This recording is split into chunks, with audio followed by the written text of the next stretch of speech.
the Essenes embodied Jesus Christ.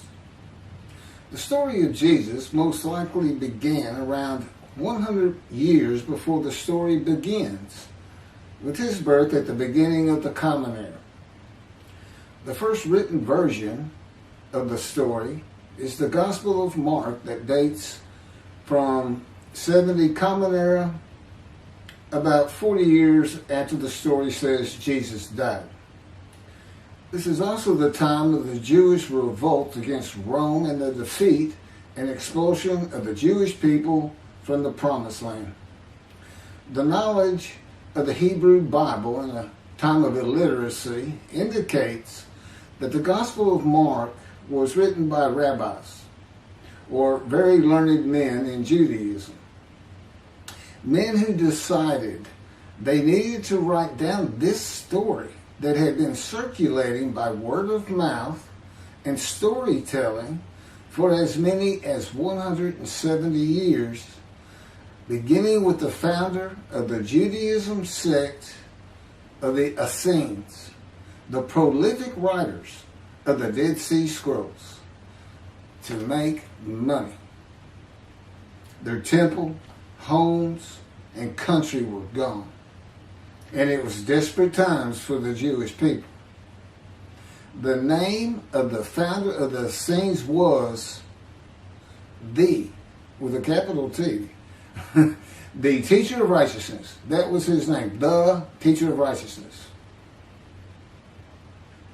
Meaning he was believed to be the man described in Isaiah 53 who makes the many righteous, the man Jesus claimed to be.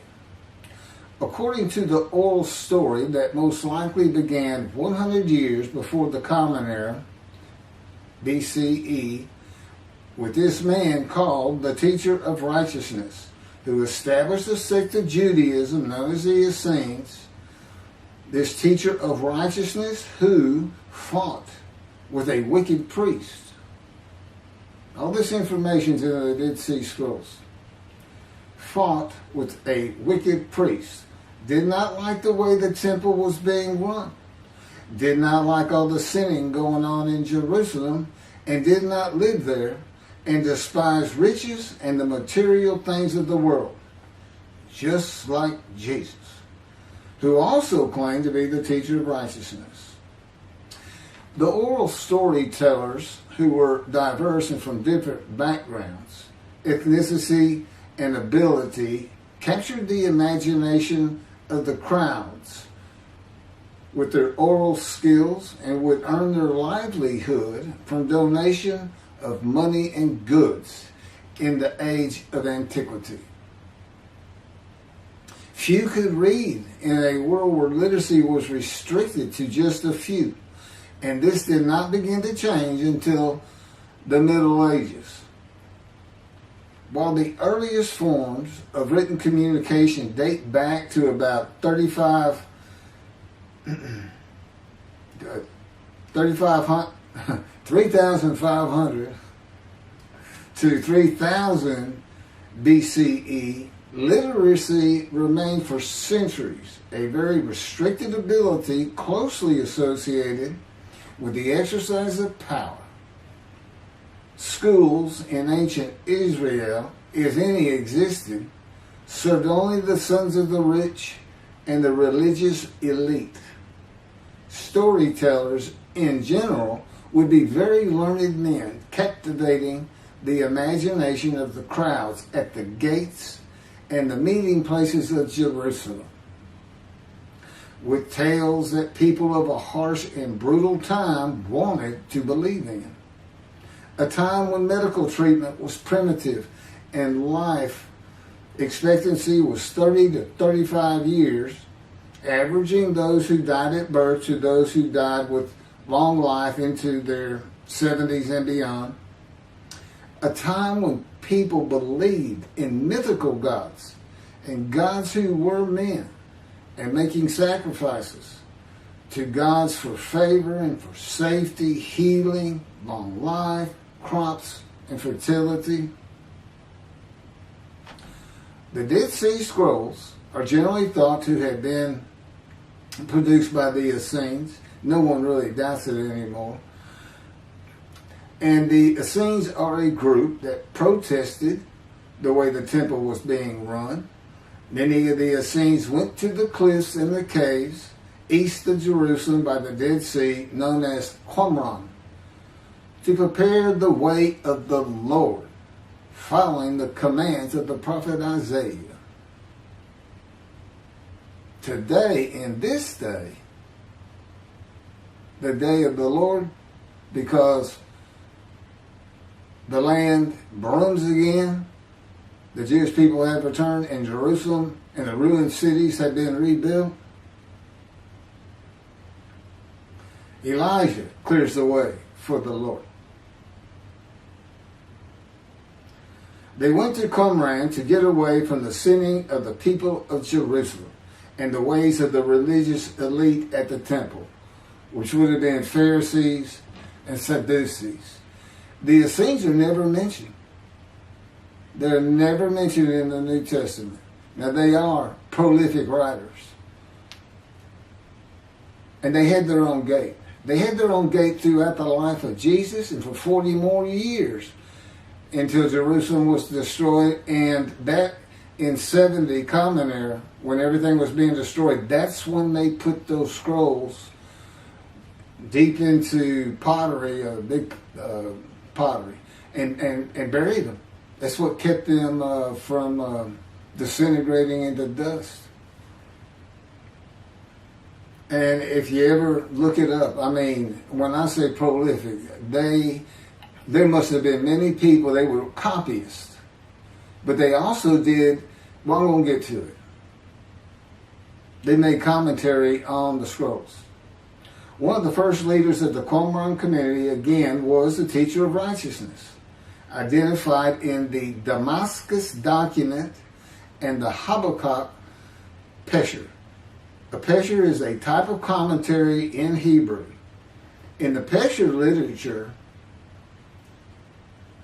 the teacher of righteousness is presented as a founding figure who directly clashed with an opponent called the wicked priest. Of course, we all know what Jesus went through with the religious elite, Sadducees, Pharisees, and the high priest. This was the wicked priest in his day, 100 years before the birth of Jesus. The man described in Isaiah 53 is often referred to the teacher because of verse 11, where God says, verse 11 of chapter 53 of Isaiah, where God says, "My righteous servant makes the many righteous." The teacher of righteousness and his followers left a library of information on his teachings, himself, and Scripture, and would seem to be the first of many men to claim or to be claimed by others that the man described in Isaiah 53. Jesus is not even the last. No, he's not, but I mean, he's not even the last. The Hebrew noun pesher is found in the Hebrew of the Qumran scrolls in the sense of meaning, explanation, interpretation. It is similar to a midrash in the Talmud. Various biblical texts were deemed prophetic and were subjected to pesher interpretation even when appearing in non-prophetic literary context. A copy of the pesher of Isaiah dates to the beginning of the 1st century Common Era. The pesher of Habakkuk attributes this technique to the founder of the community, the teacher of righteousness. In other words, this pesher is written during Jesus' life. And they had their own gate, the gate of the Essenes. The Qumran sect, like the broader Jewish movement from which it sprang, took a critical view of the established orthodoxy of its time, believing Israel to be under divine judgment, regarding itself as the true remnant of Israel and awaiting its imminent vindication. At the, quote, end of days. At the end of days, evil would cease, the wicked would be destroyed, and the righteous would live under a divine blessing. This is not unlike the teachings in Judaism today of a redemption, restoration, and exaltation of the Jewish people by the world of Gentiles, the nations, with peace throughout the world when the Anointed One comes. The Anointed One means Mashiach. The New Testament will say Messiah. That it just means anointed to do a task for God. And that would be from chapter 11, verses 1 and 2 of Isaiah. And the man is described in Isaiah 53 according to the sages and rabbis of the time. He was known as the leper scholar. And that's because it's a man suffering familiar with disease, sickness that will bring you to grief and be exposed to death. Today we would say cancer. And he makes the many righteous by his knowledge. That's in Isaiah 53. By his knowledge, not by his death, not by his crucifixion. Nobody dies. Exposure to death is not death. Jesus died. He was never exposed to death. He didn't get near it, but it did not happen.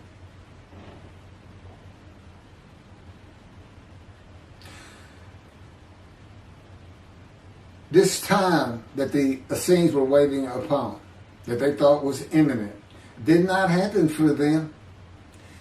And it is this teaching that Jews for Judaism uses in the analysis that Isaiah 53 describes the Jewish people as God's righteous servant, as one man, Israel. The persecution of the Essenes and their leader, the teacher of righteousness, probably elicited the sect's apocalyptic visions. These included the overthrow of the wicked priests. Jesus pointed an accusing finger at the high priest and told him, "You shall see me return." Oh, sounds threatening to me. The wicked priests of Jerusalem and of the evil people, and in the dawn of the Messianic age, the recognition of their community as the true Israel. Josephus Flavius describes this sect, the Essenes. This is a man living at the time. People wrote back then, but you can't find anything written by Jesus or about Jesus until after the destruction of the temple. He describes this sect, the Essenes, as one of the main three philosophical sects among the Jews, with a very detailed description. Excerpts from his book, Wars 2, chapter 8, include, this is in quotes, the third sect, which pretends to a severe discipline. These men are despisers of riches, and so very communicative as raises our admiration. And as for their piety towards God, it is very extraordinary. You would think that Jesus would have been in this thing. He fit right in. But again, we never hear a single word about these prolific writers. The other two philosophical sects were the Pharisees and the Sadducees. In the New Testament, the Essenes are never mentioned, as I said. All the stories of Jesus and his clashes with the religious elite of Jerusalem in the New Testament are with the Pharisees and the Sadducees. According to this same Josephus, the name of the gate in the southern wall of Jerusalem at Mount Zion was called the Essenes Gate. Everything about the Essenes says Jesus would have been one.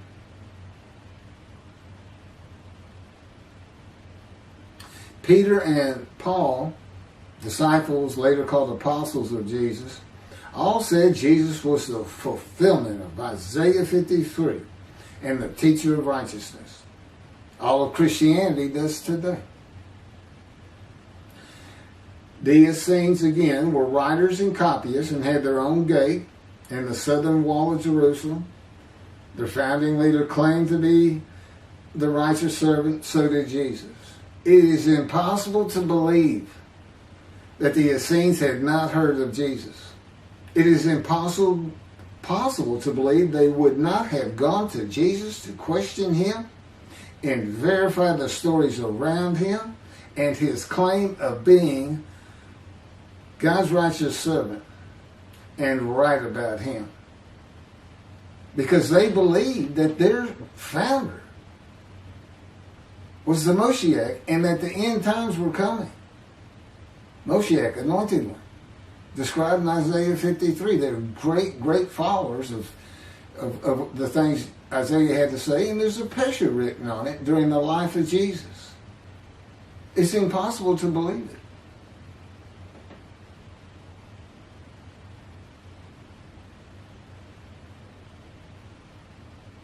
We're talking about a man that healed the sick, removed blindness, had the cripples walk, fed 5,000 people with 5 loaves of bread and 2 fish, walked on water, turned water to wine, raised the dead, was crucified, and 3 days later came back to life? And you think these people, how about Joseph Philethetus? Why didn't he mention that? He talks about the destruction of the temple. He was there. The Essenes were present in and around Jerusalem for 100 years before the birth of Jesus and another 40 or so years after his death at the age of 30 in the first written story of him and his life in 70 Common Era. There is not one word written by the Essenes of Jesus. There is no account in the New Testament of Jesus and an Essene. There are no writings or even a mention of him by a single person or a group that was part of his generation while he was alive. There are no writings by Jesus. And prophets of God, men of God, servants of God have been writing for him throughout the biblical times until he stopped talking to his prophets. The Hebrew Bible ended. The last prophet he spoke to, Malachi. Malachi chapter 3, the last chapter of the prophets,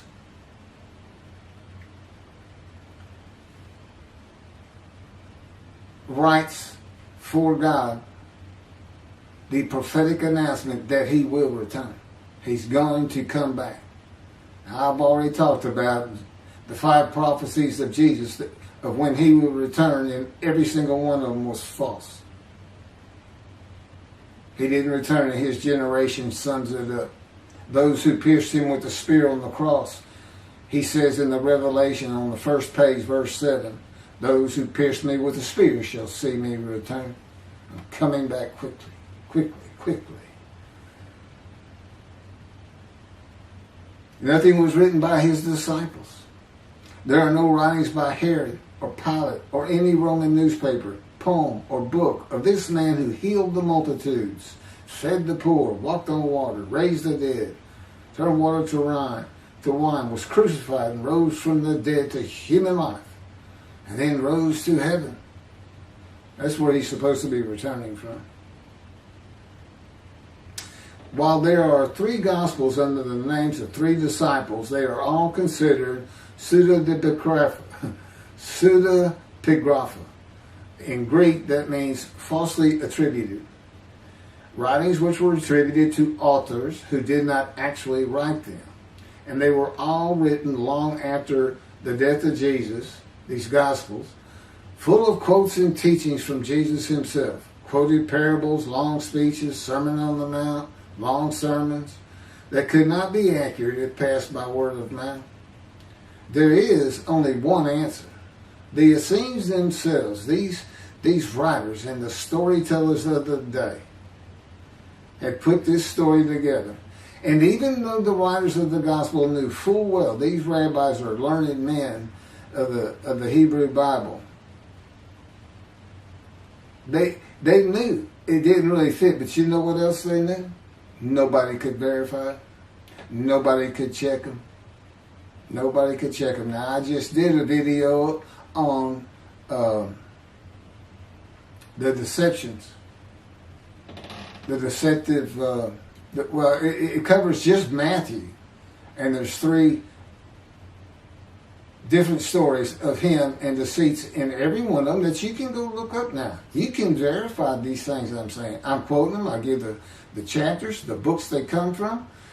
You can see Jesus changed Zechariah, verses 9 and 10, the verses, from riding an ass into Jerusalem and being crucified, as Jesus said all the prophets said of him, to what the prophet actually said. You can go look at it. He said he's going to go and defeat Rome, defeat the enemy in Rome, which in Jesus' time, in Jerusalem, and be king of the world, which at the time would have been the nations of the Middle East. And he would tell them all to surrender. That's actually, that's part of the verse itself, verse 10. And he would defeat the enemy and have the nations surrender and be king from sea to sea, lands into ocean. I mean, you can't get more deceitful than that. You can't lie greater than that. You're manipulating Scripture, God's holy word, manipulating it, deleting a verse 10, telling your disciples, tell everybody these things. That's why he's telling them. Tell everybody these things. I'm going in. They're going to kill me. Okay. That's what the prophets say. Don't forget. I mean, that's what he's doing.